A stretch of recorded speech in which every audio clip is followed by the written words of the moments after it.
Hey y'all, I hope you're getting ready for Christmas. It's time for us to start baking again. We actually have company coming tomorrow, so I am baking a Scotch cake today. It's my take on a rum cake, only I'm using Scotch instead of rum. We're not really drinkers around here, so the only time we buy liquor is when I'm going to be using it in a recipe. But I did buy this, I got Bob to buy me a little bottle of this Johnny Walker red Scotch whiskey. So that's what's going to be the flavoring in this cake. So the first thing you do is you take just a classic yellow cake mix and a package of Jell-O. This is the one that's 5 ounces of Jell-O. So I've already opened them, so I'm just going to go ahead and dump them here in the mixer. I like to go ahead and mix my dry ingredients together first so I know that they're mixed well. All right. This will be a little bit noisy, so just hang on with me. Okay, so now while that's mixing, I'm going to start adding in the wet ingredients. So I've got half a cup of oil here. It's just regular vegetable oil, half a cup of that. And then 3/4 of a cup of water.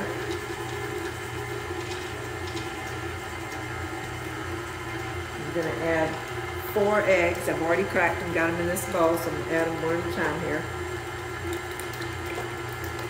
Don't y'all love how I get the one to come out?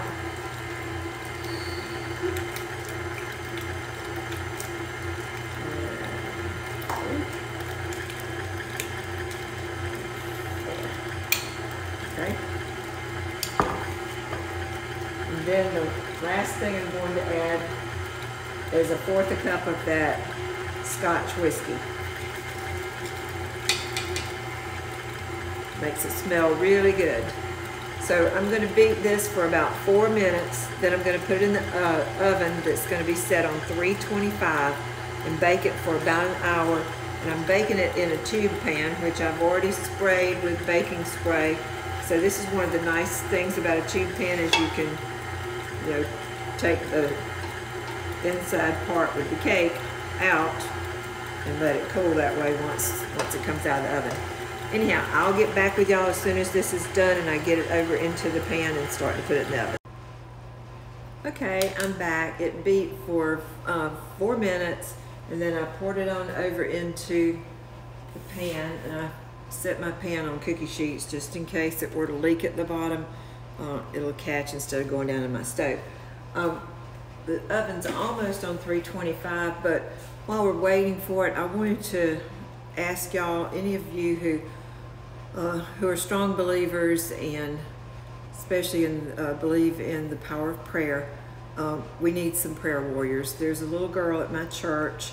She's 4 years old and she was just diagnosed Friday evening with leukemia, and so they've rushed her by ambulance to Eggleston Children's Hospital, and that's where they are right now. We haven't had another report today, but her parents are up there, and she's got, I think, 2 little sisters. Anyhow, just please lift her in prayer. Her name's Breland Wall, and she's 4 years old, and we would all appreciate as many prayer warriors as we can get to pray for this sweet little girl. So, and her family. I know her parents have got to be stressed over this. So, anyhow, I'm about to put this in the oven, and it's going to bake, like I said, for about an hour. I'll test it to make sure. We don't want it to get too dried out.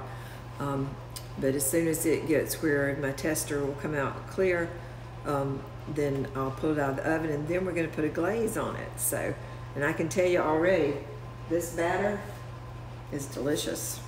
I've been testing it. That has really good flavor. So I'll get back with you as soon as I pull it out of the oven.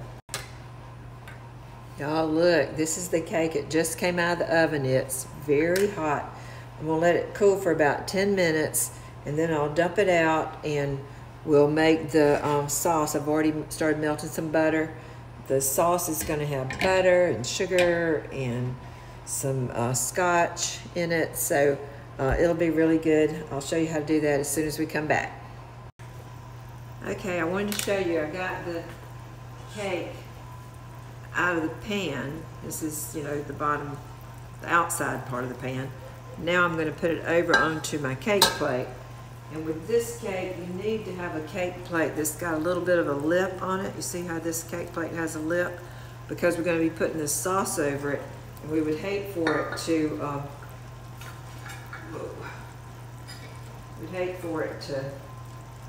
drip down off the side of the cake plate. So you can see, I got it out of there. So now I will punch holes all on the top here and we'll drizzle the sauce over it. I've started making the sauce. It's got to boil for about 5 minutes. I wanted to show you. I've got it really boiling here. Let me turn this light down so y'all can see better. Okay, this is 1 stick of butter, 1/4 cup of water, and 1 cup of sugar. And it has to boil for 5 minutes, and you can see how it's really bubbling up, boiling. That's a good boil there. It's got about 2.5 minutes left. Once it's done, I'll get right back with you and show you what we're going to do next. Okay, my buzzer just went off, so it's been 5 minutes. I'll turn the heat off, and now I'm adding in 1/4 cup of scotch. And it is going to sizzle.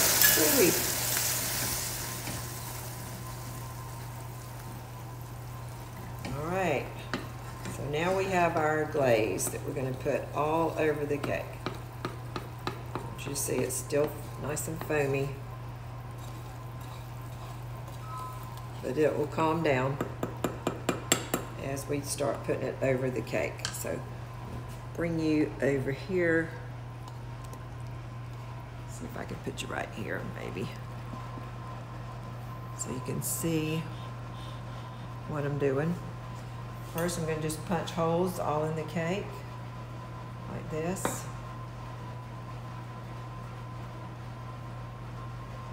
I do it on the bottom side because it's more flat and it'll soak in better.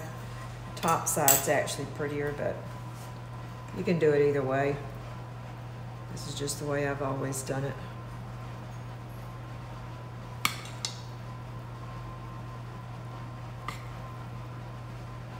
Anyhow, you just keep spreading this glaze on the cake and letting it soak in. It'll fill up this hole in the center with good glaze, but when you're serving the cake, everybody loves it. So you can just let it drizzle down the sides like that. I don't know if you can see that.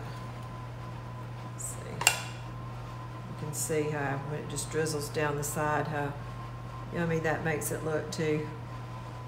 So I'll keep doing this and I'll talk to y'all in a little bit. Okay, I'm back. I wanted to show y'all. I've put the glaze on here. You can see it's starting to turn kind of a opaque color on the top here as it cools. And I wanted to give you a little tip. If some of it, you know, just kind of gets all down in your plate, you can, while it's still warm, you can scoop it up with a spoon. That's what I did, and just put it back up on the top. Just keep doing that until it gets too cool to do it.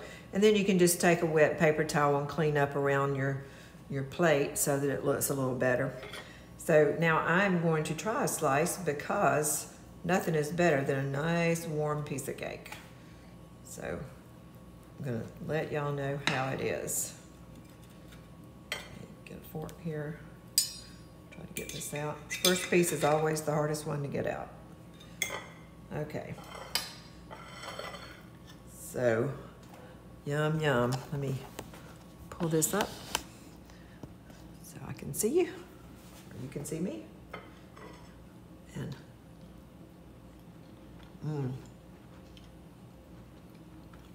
this cake never disappoints. It's light, fluffy, got a good vanilla taste as well as the scotch. So if you want it to have more of a scotch taste, you can change the ratios of the water to the scotch. I don't like it to have a really strong Scotch taste, just a little hint. So this is perfect for me, but you might want it to have a little bit stronger Scotch flavor. So you could put more Scotch actually in the cake batter and a little less water. Anyhow, I hope y'all enjoy it. It's a quick and easy cake to make, and I love you, and I'll talk to you later.